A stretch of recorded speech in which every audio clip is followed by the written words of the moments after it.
Hello everyone. Today I'm going to play around with a small package that HappyDay made. He's a creator that really loves math, and since I totally suck at it, something like this is quite valuable. At the moment it's called Procedural VFX, but the package name might still change. It has a lot of awesome different math related techniques, like mask value, remap, perspective, all that kind of stuff. Comes with all kinds of cool math functions like swirls, more swirls, all kinds of cool effects, even stars, flowers, more stars, even a heart that's moving. Cannabis leaves, because why not? That's actually a math function, can you believe it? Quite a few different noise effects, which are quite cool. And this is personally my favorite part of it, the flares and that kind of stuff, because I could use this for projectiles as well. And this is where this package impersonally might quite shine. As you can see, there are quite a few cool effects, and you could use it on a shield, a projectile. I'm actually gonna use it on a projectile. Here's a decent example of just what it would look like on a mesh, and that's really cool. So let me do it myself, because actually this one quite inspired me, and I want to try something with it. I basically made a render to texture setup, and I used the tutorial I found here. I'll put a link in the description. It's explaining how to how to bake textures. It looks quite a few cool things with it. So definitely check that out if you have some time. Anyways,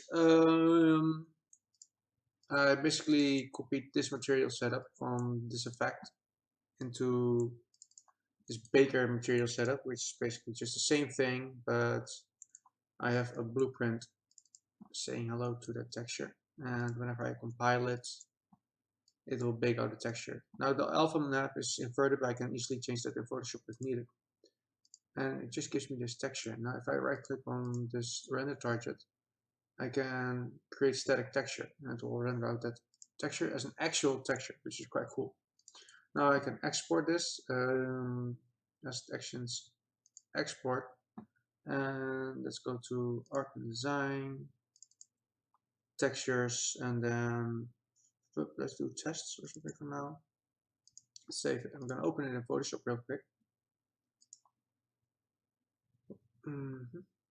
Where's my photos? Grab go. I'm gonna grab it real quick. Textures tests. There we have it. And the alpha channel should be there. Yeah, I'm gonna invert that one. Now obviously you don't need the don't need the RGB channels for the actual final thing, but this is more than fine for videos max and that kind of stuff. I'm gonna save it again, and I'm gonna get VS Max. I'm gonna make something real quick. How are we gonna do this? I'm actually gonna get a sphere. Probably have a sphere is more than enough. Something like that.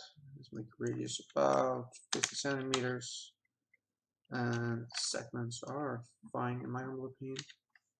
I'm gonna rotate it 90 degrees. There, and I'm gonna grab that texture. It allows me to. I might be able to put no. Come on. And down.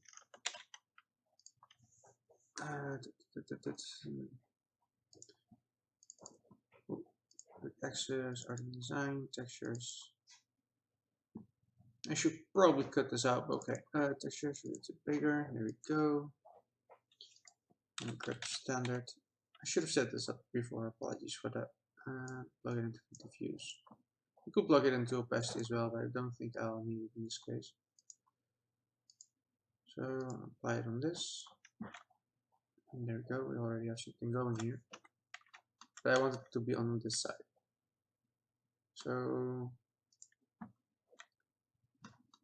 unwrap it instantly. Open the V editor.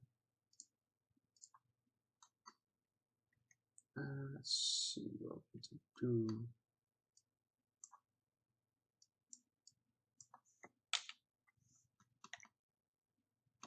That's almost correct.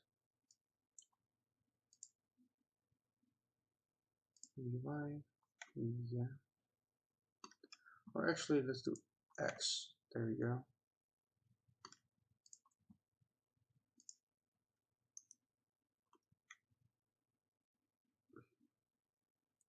That should sort of do it already. I'm gonna cut off half.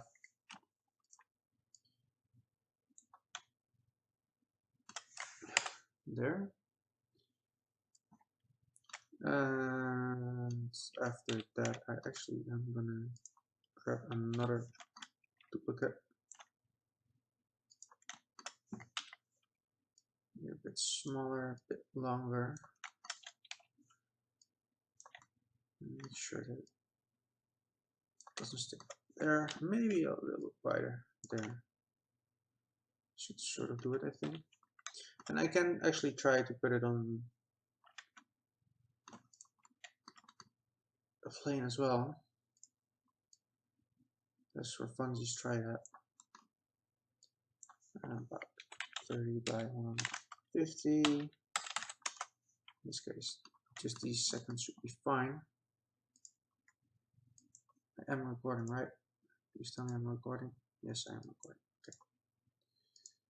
Alright, apply that on here. Let's see. This might be a bit weird, but I'm just gonna try something. Actually, no.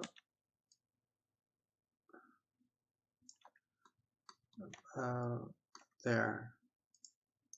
Might look a bit odd, but it's basically me trying something out with new tools, and then goofing off with these kind of things is really fun to do.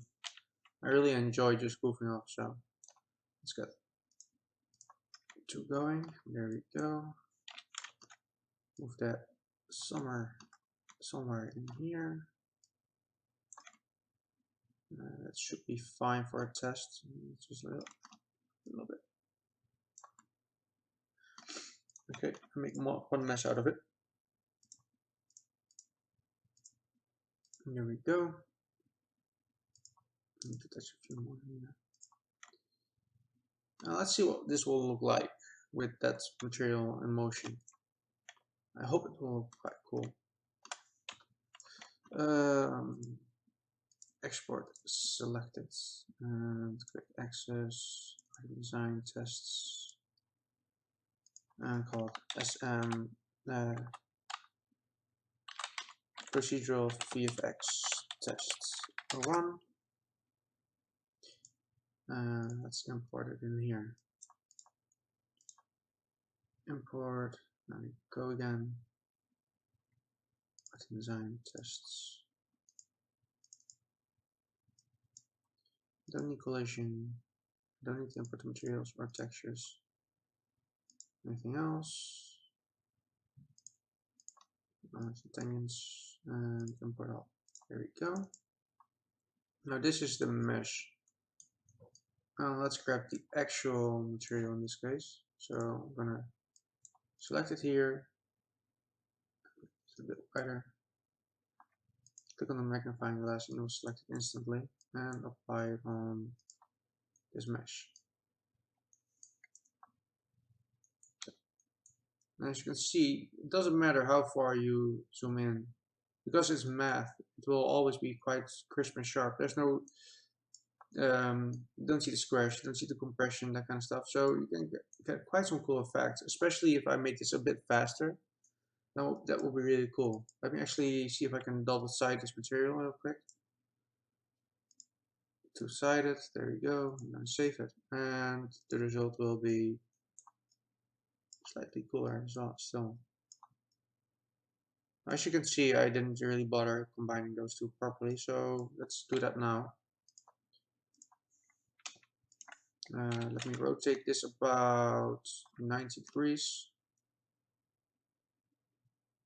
There, and actually make sure that these are properly set up. And for that, I actually need these to be transparent. Actually, test it for now. Okay. check properties. Where are you?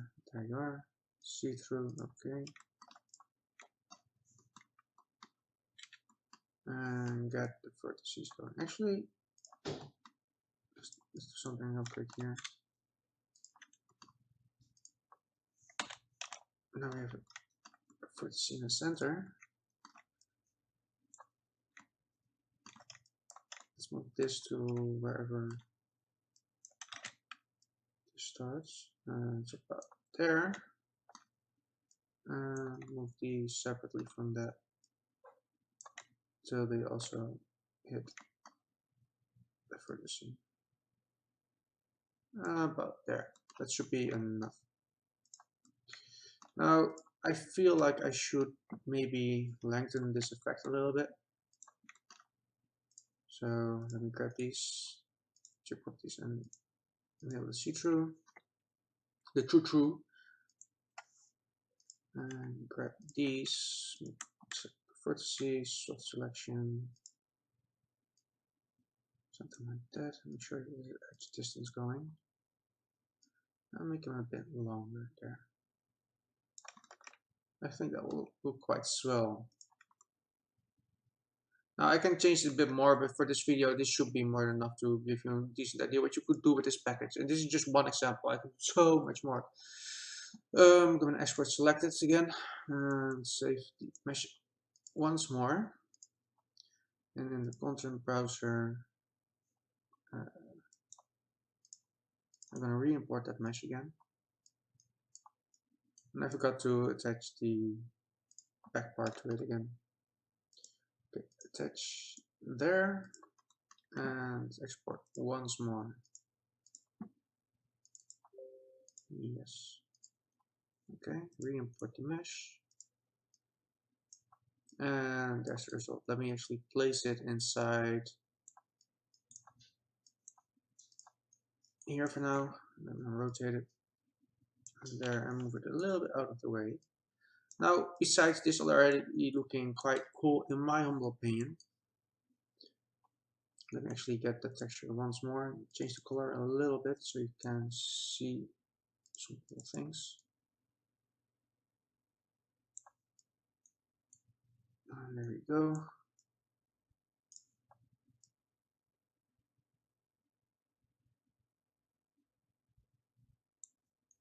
The blue one does look really nice.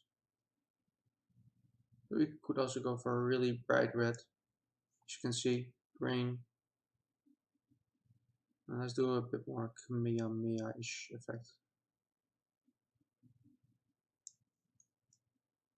There, it looks fine.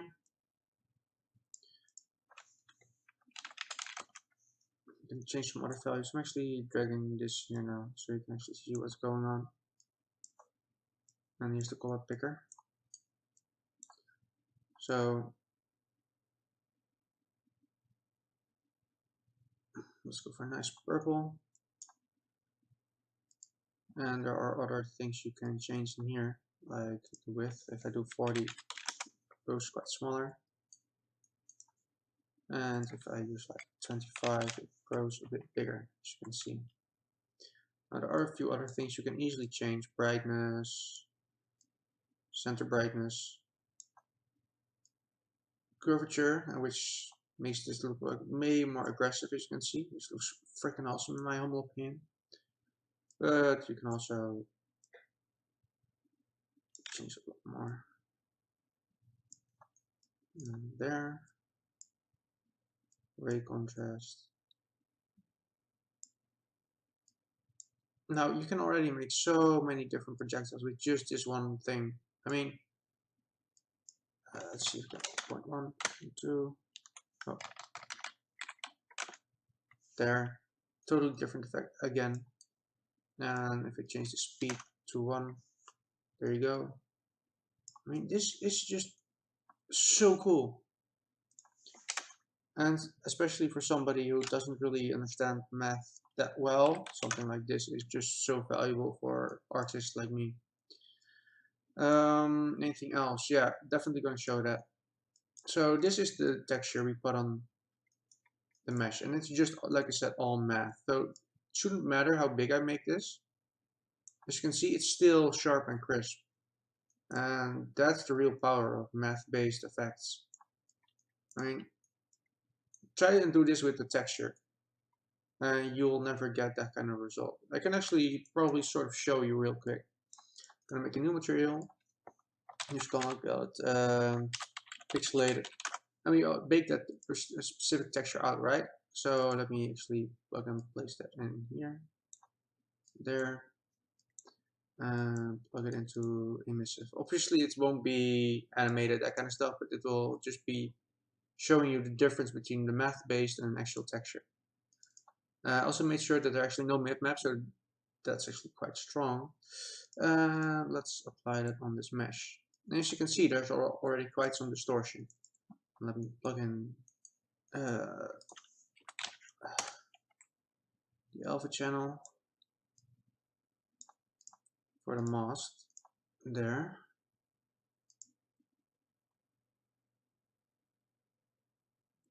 And you can definitely see the difference. It's getting pixelated. It's still doing quite a decent job because mask looks obviously quite nice, but if you compare that to the effect we have here, and plug that in again. No, not that. This mesh, thank you. Let me plug that in here again. I mean, just look at how more crisp it is, how sharp and smooth. So yeah, I don't have all those materials set up properly, but just to give you an idea, you can easily apply a few others. Move it up a little bit. There, that's that one. I think I had another one ready. Right, there we go. This is just a grayscale, you can obviously color it. So this is just so awesome. And yeah, HappyDay did a really good job with all these effects. I mean, there's so many possibilities, and there's even UI stuff. I personally do not do much UI stuff, but I personally think that could be quite valuable for other people that know how to create UIs. And this is just some basic setup, so imagine what you can do if you get your own hands on it. So yeah, definitely check out the package when it's online. I'll put a link in my description once there's a thread and a location where you can purchase it. And yeah, HappyDay, dude, freaking awesome. I love you for this. You will have my children, not that far, but still, thank you so much for this. I really appreciate me trying it out before it's purchasable. And yeah, keep up the good work, man, because if this is where you're going, then I definitely want more of this. Yeah. Okay, people, Luos out. Take care and have a good day.